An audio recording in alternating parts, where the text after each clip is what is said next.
Здраво, вие слушате Радио Канал 103.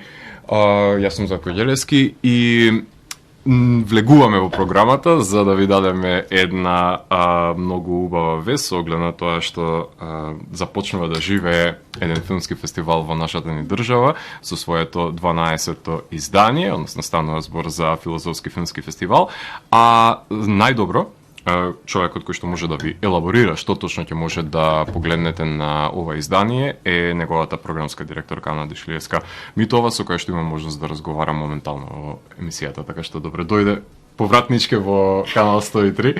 Добре те најдов, Зако, ми е мило. Мене уште повеќе заради тоа што ова е фестивал кој и тоа како сакам да го внесе тој културен дух во овој град и затоа 103 мислам дека ги наоѓаме тука брановите должини со кои што се бориме за промовирање пред се на квалитетната култура во нашиот ни град. Меѓутоа, кажи ми на почетокот која е тематската целина на фестивалот за оваа година, под кое мото го водите 12-то издание? Да, како и секоја година фестивалот има некоја тема или максима, како што и самиот рече, оваа година е будење на сонот, или пак на англиски Blue as an Orange, сино како портокал, кое што е преземано од една надреалистичка поема на Пол Елијари. Тоа е баш тоа едно играње што мислиме дека и како ни е потребно сега. Е баш во смисла на надреализмот и со оној фокус за кој што ќе зборуваме веројатно и малку на ретроспективата Буњуел. На едно повторно ослободување на имагинацијата, на едно повторно реосмислување на работите и едноставно одење надвор од тие поларитети или дуалитети и во еден слободен простор во кој што ќе можеме да ги трансцендираме работите онакви какви што се и да се поместиме онаму каде што сакаме да бидеме. И мислиме дека токму тоа е она што ни е потребно сега во едно вакво време и во еден ваков свет и така некако се споја коцките и заради тоа оваа година будење на сонот или сино како портокал. Одлично, значи создавање на нова реалност која што може да ни биде нашето утре ако сакаме да живееме во тој свет. Нова реалност или стварност, нели? Она што филозофията прави таа разлика, токму реалноста и стварноста не е истото нешто, нели? Апсолутно. Ја напоменам, од 19 до 27 мај ретроспектива Буњуел. Како падна токму изборот на надреалниот филмски мак за оваа ретроспектива и зошто филмот Генерација Буњуел Лорка дали?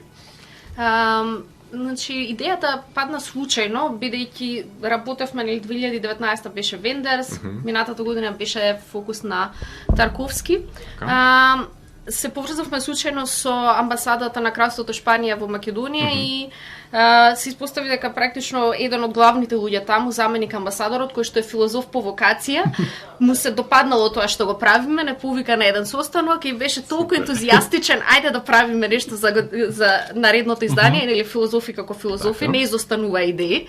Така што имаше еден куп идеи за соработка, ама Буњуел веројатно беше најочигледната, бидејќи ако зборуваме за режисери од тој ранг и кои што можат да бидат податливи исто филозофски, веројатно Буњуел беше она што од шпанската кинематографија беше првиот избор, што сакавме да го понудиме и уште повеќе бидејќи во Македонија сме го гледале Буњуел на повеќе наврати, но она што нели фестивалот се обидуваше и со другите ретроспективи да го направи едно хронолошко проследување, секако на изборот делата на авторите кои што ги контекстуализираме во рамките на фестивалот, беше еден интересен подвиг, би рекла.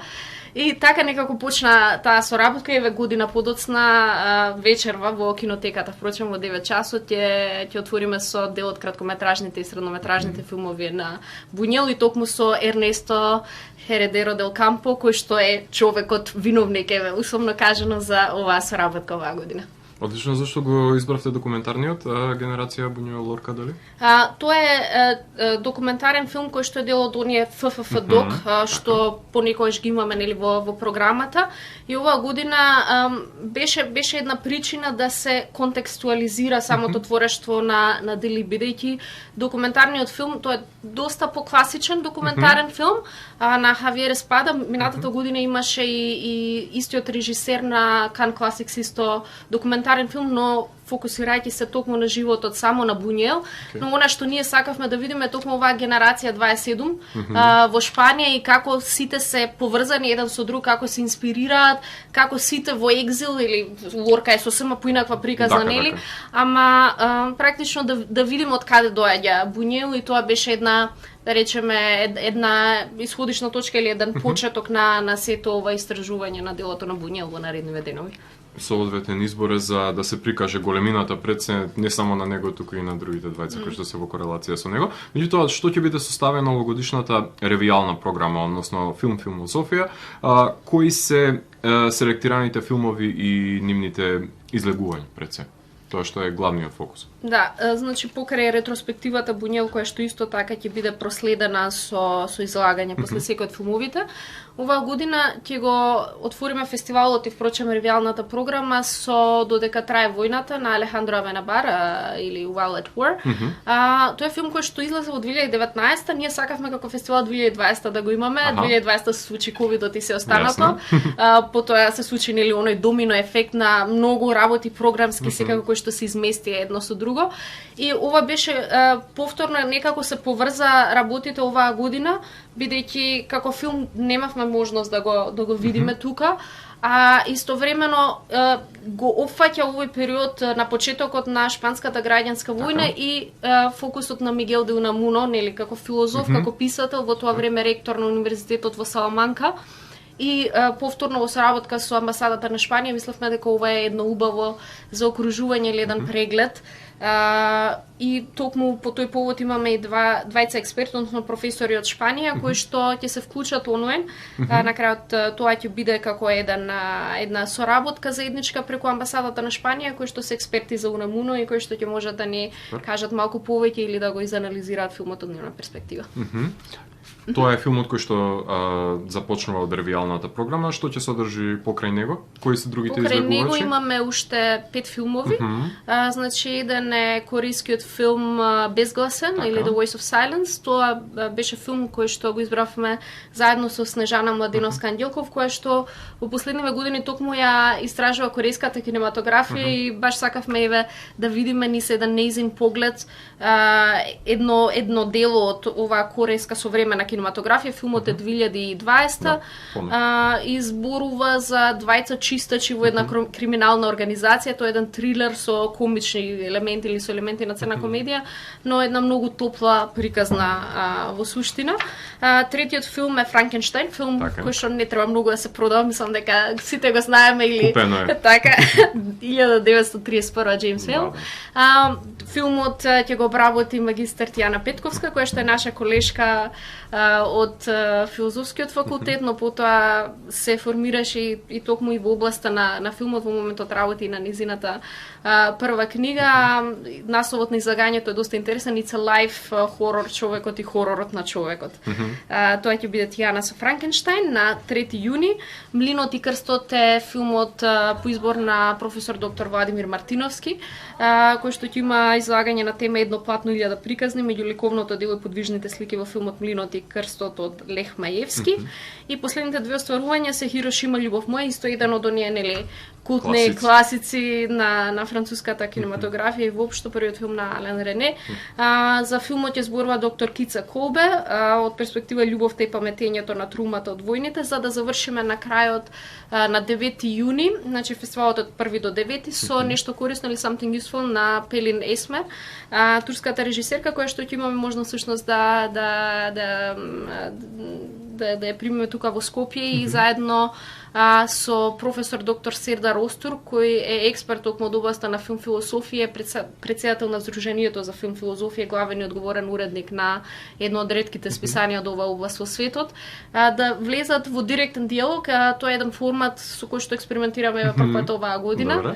Значи, режисер и филозоф или професор или од другата страна теоретичар, ќе видиме како ќе се движи во наредните години, ама во едноставно во дури и двонасочен диалог на подошка на филмот на Пелин Есмер.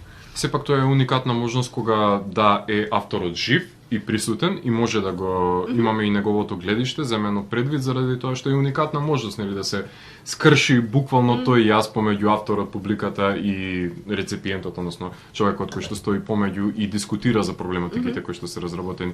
Планирате ова година да ви стане позачестена практика, барем на тие автори кои што сте во можност да ги Па тоа би била идејата, да. Тоа би била идејата, е нешто што сакавме го направиме веќе неколку години, ама сега се поврза убаво работите и успеавме и Пелин и Есмер и Сердар Осторг да ги добиеме, а Пелин Есмер и наградувана режисерка, низините филмови имаат одено на многу А-класа фестивали, така што ќе биде убава прилика и за македонската публика и да ја запозна. Отлично.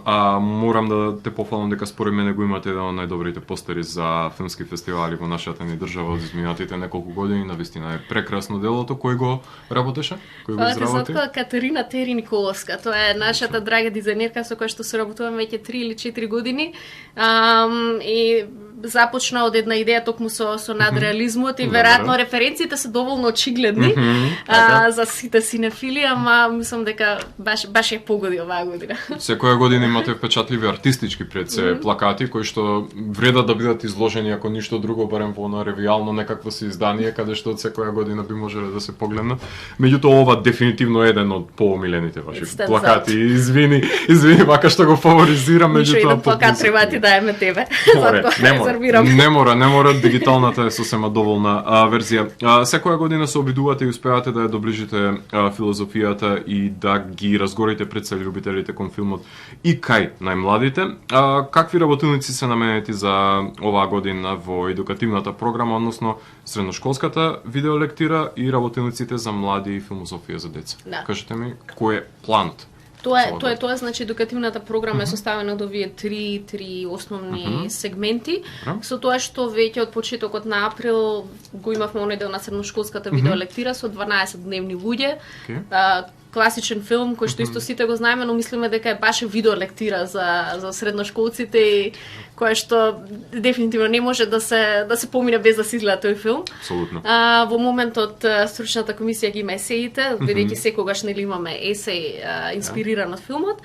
Работилниците за млади оваа година ние имавме пауза, впрочем 2 години, бидејќи тоа се работилниците со Стефан Сидовски, професорот кој што ги правевме. За жал, минативе 2 години не најдовме некое решение како не може да се замени Сидовски, ама да најдеме некој друг начин како да го продолжиме во живот овој сегмент на програмата. И оваа година го најдовме решението, тоа е Атанас Чуповски, со естетика на филмскиот јазик. Имавме работилници со ученици од 17 до 19 години, тоа веќе беше минатите 2 саботи. И она што следува е она што го спомена философија со деца. Тоа е она што буквално е еден експеримент кој што го правиме. Се работи многу малку во светот. Философија со деца веќе 30 на години е во подем, но философија со деца преку филм е нешто што многу поретко се наоѓа и затоа се обидуваме еве на еден начин поради токму непосредноста и податливоста на филмската уметност да комуницира преку анимирани филмови за деца. И тука ќе во овој дел на програмата специјален гостин ќе ни биде професор доктор Том Вартенберг, Томас Вартенберг или Том Вартенберг како што сами се нарекува, кој што тоа е експерт од Соединетите Американски држави кој што работи и во областа на филм философија и во областа на философија со деца. Супер. Со тоа што ќе направиме онлајн соработката, нели фестивалот е герила, работиме со многу мали средства и едноставно мора да се наоѓаат и некои измеѓу решенија, ама среќни сме што ќе организираме 3 настани со него, предавање, работилница за наставници и практична демонстрација со ученици од нова, со тоа што ќе биде на заокружена целина. И последниот аспект за едукативната програма е Детето Фантом. Тоа е еден филм кој што е во соработка и со Синесквер Узенге и програмата со училница, пошто ќе следува една филмософска работилница и со основните школи, а потоа една онлайн работилница за да можеме да ги опфатиме и децата низ Македонија. Значи буквално секоја генерацијска годишна возраст е покриена. Има по нешто, да. Помалку, ама има по нешто. За сите има по нешто, да. Само желбата да се зголеми кај нив за комуницирање со филмот и филозофијата. Кажи ми какви филмови ќе ќе бидела борба за официјалната селекција за Златен був за долгометражни и краткометражни филмови, односно во официјалната селекција. Прашањето повеќе ми е дали забележуваш некакви си афинитети кон кои што се цели селекцијата повеќе, некои карактеристики кои што се доминантни во самиот избор, односно што сметаш дека е попресудно оваа година и каков тип на филмови воопшто се во официјалната селекција, со оглед тоа што After Love го имам гледано од нив, секогаш ми е као златна резерва за видеологија да го рецензирам, го чувам доколку имам некаква си дупка, може би е. Меѓутоа одлично стварување едно од тие, кажи ми за другите.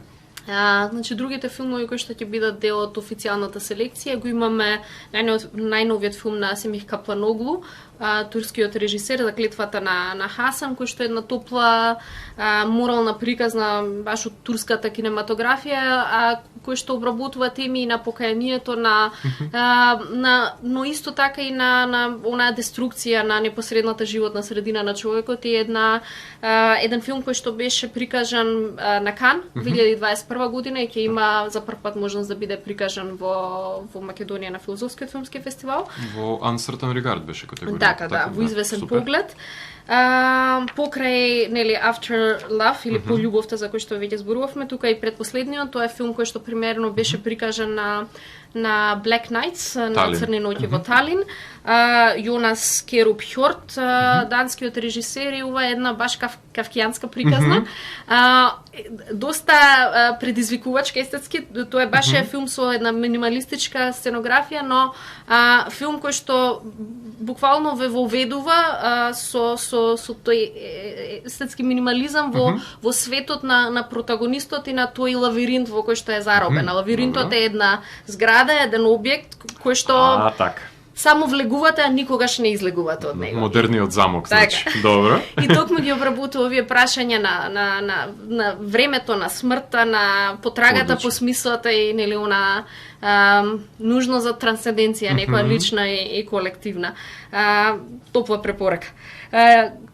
Четвртиот филм во селекцијата е Коста Брава Либан од жена режисерка Муни Акл, нејзино дебитантско филмско остварување. Она што е интересно и што е куриозитет за филмот е што Надин Лабаки е всушност еден од главните ликови, ги игра во ова семејство од Бејрут, кој што сака да ја избегне урбаната џунгла и се сели во некое планинско место да си направи нека утописка заедница и целото прашање филмот е практично дали тоа е воопшто возможно да избегаме од заедницата.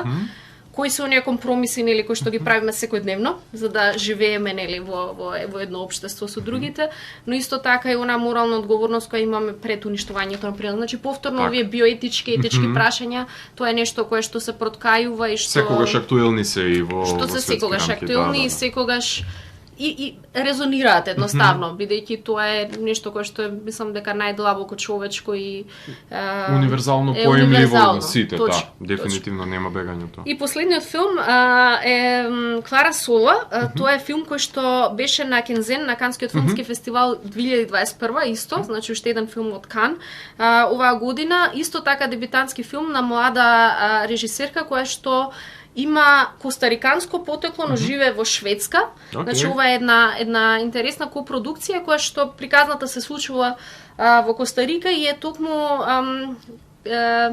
пробувам на македонски се сетам на зборот, ама беше вообличена од оној магичен реализам на јужноамериканската кинематографија.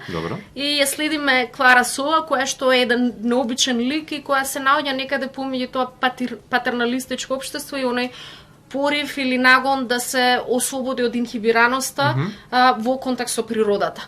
И тоа исто така е една тематика која што на повеќе наврати ја допираме и на тој начин ја затвараме годинешната селекција на овие 5 филмови кои што ќе се борат за еден од златните булови. Одлично, ова се филмови кои што немаат кој знае какви дистрибутери во светски рамки и затоа многу често поминуваат под секој можен радар и на стриминг платформите, поминуваат под секој можен радар и на дистрибутери на широко. добро, а содржат квалитети кои што можеби не се доволно привлечни за да бидат некаков мамец или јадница за да може тие да ги препродаваат на различни пазари, меѓутоа убаво е што ги препознавате квалитетите на естетско рамниште и ги доближувате пред се до публиката за да може и таа да ги воочи, да има ова ретка можност да ја погледне. Да, за жал денеска мислам како функционира филмската индустрија, бидејќи јас работам и во Луксембург, во контакт сум со многу луѓе. За жал многу од овие филмови, прекрасни филмови, имаме шанса да ги видиме два пати или најверојатно и еднаш на филмския фестивал. Клара Сола и Коста Брава, например, оваа година имавме само ова е од практичните работи нели на организирање на филмски фестивали, ама предизвици и финансиски. Например, тоа се филмови што само еднаш ќе има можност македонската публика да ги погледне. Премиерно еднаш и тоа е тоа. Можеби некој друг филмски фестивал ќе ги зема. Ова се филмски остварувања кои што се не завршуваат на репертоари, не завршуваат, за жал. Да. И практично дистрибуцијата на филмовите завршува на фестивалската дистрибуција на едно или две прикажувања на одредена географска територија.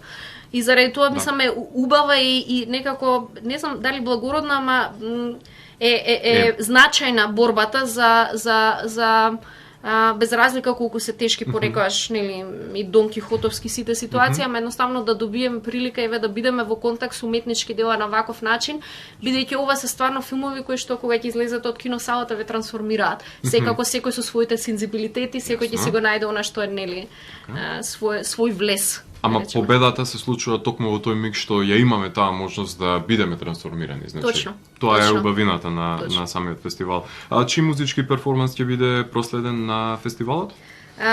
Значи фестивалот го отвараме со Бранко Фолтин. И тоа во соло верзија. Бранко ќе настапува со музички перформанс од 20 на минути токму на отварањето на фестивалот пред да продолжиме со она што е официјална програма. Се надам дека ќе ја испровоцира ова публиката и дека ќе може да дојде да го погледне. Секогаш го прави тоа. Вчера бевме нели на промоција за Пијан Славе. На слушачката промоција, ова ќе биде убава прилика во Скопје да слушнеме нешто од Бранко. Супер, одлично. Со оглед на тоа што имаш познавање за тоа како функционира филмски фестивал во Луксембург, кажи ми кои аспекти на неговото функционирање пред се сакаш да станат практика и кај нас и делување, односно од што може да научиме и каде може да се подобриме пред се? Од логистички план, од водење на самата манифестација, кои карактеристики сметаш дека таму функционираат, а тука би можеле да се преведат на наш јазик? Да се подобри, или да се подобрат. Или, да. Па имено, јас мислам дека најглавното прашање и најголемиот предизвик секогаш, и тоа е за сите нас што работиме во културата или во уметноста, е токму онаа соработка на независната културна сцена со институциите. Бидејќи колку и да е отворен тој простор, на крајот на денот е огромен предизвик, бидејќи се соочуваме секогаш со огромна бирократија, со голем број на проблеми и финансиски, ако не сакаме се жалиме, ама реално тие се ситуациите и понекогаш буквално е надреалистично нели функционирањето на културата во нашите простори. Токму тоа е она што на пример во Луксембург не недостасува. Таму има тие средства, има таа комуникација, има поддршка од институциите и довербата на некој начин, и тоа е она што мислам дека можеме да работиме заеднички, значи од двете страни, за да може да се направи еден систем кој што подобро ќе функционира за сите, бидејќи мислам и тоа е the bottom line на крајот. Јас лично не мислам дека политиката го менува светот, мислам дека културата и образованието, односно уметноста и образованието се тие кои што ни го покажуваат патот и мислам дека тука треба да ни биде фокусот. А на практично ниво ева на пример она што е од да речеме логистички или практични работи со кои што се соочува фестивалот, ние во Македонија имаме голем број на фестивали за тоа колкава територија сме, а истовремено она со што се соочуваме последниве години и веројатно и со короната на некој начин како предизвик беше поместување на сите фестивалски датуми кон летото или кон есента. Но тука има една друга подлабока причина со тоа што во Македонија има само еднаш конкурс за филмските фестивали и пролетните фестивали се во најлошата ситуација, бидејќи никогаш не можат да се isprocesуираат работите на доволно добар начин за еден фестивал вие да имате визија и да имате нели креативна енергија и да сакате да поканите повеќе луѓе, едноставно не можете да го направите заради А јас мислам дека и на пролет ни треба култура, Апсолутно. дефинитивно. Така што со филозофски филмски фестивал оваа година еве почнуваме уште еднаш тврдоглаво, па да видиме како ќе излезе и ово издание на фестивалот. Само така. Нема никогаш да се намали отпорот кој што се дава на културата заради тоа што нови светови отвара и нови погледи. Дефинитивно. Да се надеваме дека хибридниот формат нема да стане некоја си практика во иднина, доколку може да се реализира настанот со присуство во живо се разбира, но кажи ми што оневозможи, а какви опции отвори пред се организирањето на настан во ковид пандемијата минатата година? Какви искуства стекнавте од овој начин на реализација? Па тука баш она што ти го напомена, на еден начин таа форсирана дигитализација имаше и добра страна. Бидејќи некои работи кои што веројатно ќе дојдеа, ама се случува некако поспоро, не фрлија во огнот и едноставно требаше да научиме работи за кои што воопшто ниту знаевме, ниту како функционираат, ниту како да ги преведеме, бидејќи зборуваме за медиумот на филмот, но повторно каналите на кои што нели го дисеминираме или го споделуваме тоа искуство беа многу поразлични. Но она што мислам дека е добрата работа и што можеби е добро да остане во некоја мерка од овие, да речеме, не онлайн, не би рекол, ама хибридни форми на фестивали, особено за помали иницијативи, еве, како нашата, кој што финансиски секогаш е предизвик и сето останато, отвараат можности за поврзување со светот на начин на кој што немавме претходно. Вие денеска, ако претходно, не знам, Кан или други фестивали, работилници од индустријата бе едноставно затворени за оние кои што имаа можност да присуствуваат и физички, сега во овој период од 2 години со овие хибридни формати практично не вклучија и нас, другите, и на некој начин, зависно од капацитетот, мотивацијата и можноста, да можеме барем да пробаме на некој начин да се надоградуваме и не да се мериме можеби, ама едноставно да играме во тој заеднички простор. И мислам дека овие елементи се значајни. Јас сум за колку што е можно и ние како фестивал сме за колку што е можно физички најдобро, но кога имавме случај со неколку повозрасни професори кои што не се чувствуваат се уште комфортно да патуваат или слично, или се во некоја ситуација, некој контекст во моментот, зошто да не ги вклучиме на еден или на друг начин. И тоа е тоа. И ја имате таа можност на личности кои што не сте биле во контакт или не би можеле да ги донесете. Тука ова е најдобар начин да бидат составен дел од настанот, нели? Тоа е една од погодностите. Не е идеално, например, конференцијата филозофија и филм, ние ќе беше идеално да можевме сите да ги донесеме и да има баш вистински нетворкинг, луѓе да можат и да седнат на ручек заедно да се прошетат, едноставно да положат. Непосредноста да има, Но пак е добро што мислам се случуваат вакви иницијативи и понекогаш и во отсуство на не знам, еве да речеме поголема поддршка во средините во кои што фигурираме, пак можеме да се поврзуваме на еден или на друг начин со колеги или со луѓе кои што работат во други средини. Така, за тие што не се запознаени за фестивалот, кажи ми каква важност имаат за тебе дебатите на говорителите за филмовите, односно зошто е значајно и инсистирате да се дебатира на нив во фестивалот, а не само пасивно да се изгледаат филмовите и секоја се замине во својот дом молчејќи. Па, веројатно тоа е идејата со филмски фестивал, не знам, тоа е во основата, нели, да даде она, како го велиме, added value или додадена вредност на самото искуство на гледање на филм. Бидејќи во киносала можеме да појдеме доволно често, овие филмови веројатно нема да ги погледнеме во регуларна дистрибуција, ама истовремено веројатно и онаа специфика која што е наша и она што е, јас барем лично мислам во јадрото или во срцето на филозофијата, диалогот. Диалогот како најбазична, најчовечна алатка за допирање до другиот, за обид, за разбирање на другиот и за комуницирање на она што е наш некој внатрешен свет. И токму затоа инсистираме на ова и мислиме дека веројатно и тука се разликува филозофскиот филмски фестивал во она што е негова трансдисциплинарна нели идеја или концепт.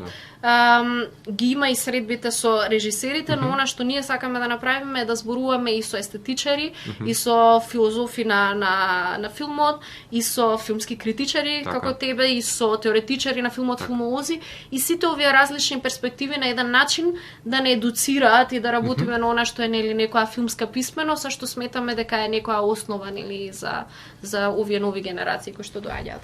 Одлично. А што сакаш да повториш, а што да подобриш од претходното издание на фестивалот? Тешко прашање. Пробувам да размислам вод. Она што би сакале да подобриме веројатно некоја одржливост, зборам се можеби генерално, бидејќи не можам да најдам нешто конкретно, некоја одржливост на фестивалот и да го видиме во перспектива. И во однос на минатото издание, она што мислам дека е подобро дефинитивно оваа година е тоа што не се соочуваме со оние ковид мерки или со сите други полициски часови што се некои што ни го направи малку пекол животот во однос на организација. Така што сме многу среќни што ќе бидеме со 100% капацитет и што ќе можеме да приме колку луѓе сакаат да дојдат на фестивалот. Одлично, имаш некои нереализирани зацртани дострели на кои што целиш во иднина за фестивалот, во какво светло би сакала да го погледнеш? Па, фестивалот си има своја визија и дефинитивно има работи, програмски концепти или сегменти на кои што работиме, само треба да им дојде правото време. Или едноставно да се направат тие предуслови, бидејќи идеите се убави, но понекогаш за да им се даде нели вистинска реализација потребно е да се направат вистински предуслови и работиме на тоа, работиме на случајот, па да видиме, еве како ќе изгледа 13-тото издание на фестивалот до година здрави. Супер, а до тогаш да ги потенцираме уште еднаш датумите на одржување на фестивалот и локациите. 19 до 27 мај во кинотека, бесплатно, ретроспективата Буњел, секогаш од 9 часот навечер.